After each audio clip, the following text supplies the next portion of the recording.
প্রিয় দর্শক, যে কোনো মানুষের সুস্থ এবং ফিট থাকার জন্য 0.8 গ্রাম পার কেজি অফ বডি ওয়েট হিসাবে প্রোটিনের দরকার হয়।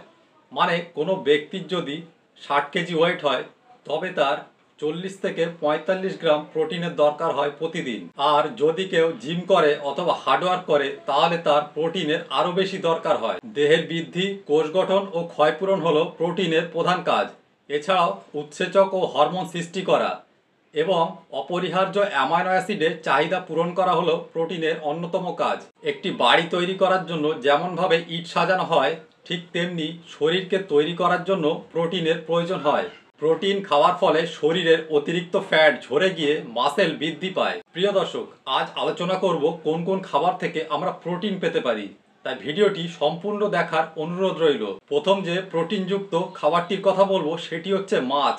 100 গ্রাম মাছের মধ্যে প্রোটিন থাকে 25 গ্রাম, 1 থেকে 2 গ্রাম থাকে ফ্যাট, এছাড়াও 4 থেকে 5 গ্রাম থাকে কার্বোহাইড্রেট। এক তো মাছে ফ্যাট ও কার্বোহাইড্রেট কম থাকে, তাই মাছ একটি প্রোটিনের ভালো সোর্স এবং মাছ একটি সহজপাচ্য খাবার। তাই বডি বিল্ডাররা প্রোটিনের চাহিদা মেটানোর জন্য খাদ্য তালিকায় মাছ রাখেন।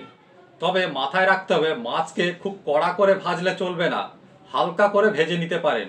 নেক্সট যে প্রোটিনযুক্ত ফুডটির কথা বলবো সেটি হচ্ছে সয়াবিন। কম দামে অনেক ভালো মানের প্রোটিন।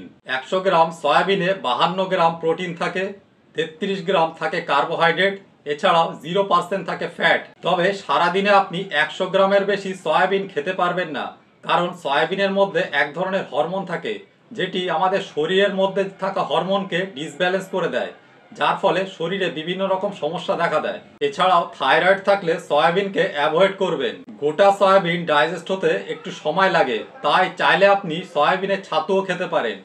আমি আগে যখন জিম করতাম তখন সয়াবিনের ছাতু খেতাম। এরপর যে প্রোটিনটির কথা বলবো সেটি হচ্ছে ছোলা। 100 গ্রাম ছোলার মধ্যে 20 গ্রাম প্রোটিন থাকে। আপনি যদি প্রতিদিন 50 গ্রাম করে ছোলা খান তাহলে 10 গ্রাম প্রোটিন পেয়ে যাবেন। আপনি রাত্রিরে ছোলা ভিজিয়ে রেখে সকালবেলা খেতে পারেন।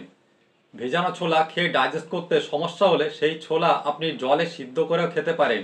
ছোলা ভেজে খেতে পারেন, ছোলার ছাতু করে খেতে পারেন, ছোলা কলিয়ে খেতে পারেন।